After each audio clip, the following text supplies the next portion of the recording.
লঙ্ঘৰ ও বিদেশি বন্ধু দুৰ্ভোগিয়া আজি কিয়নো বন্ধু অকলশৰীয়া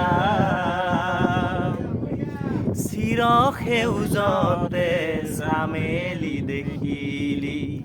অতি মনোমুগ্ধকৰ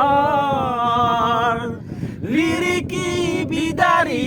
সুগন্ধি লওঁতেই চামেলি হৈ গৈ পৰ ও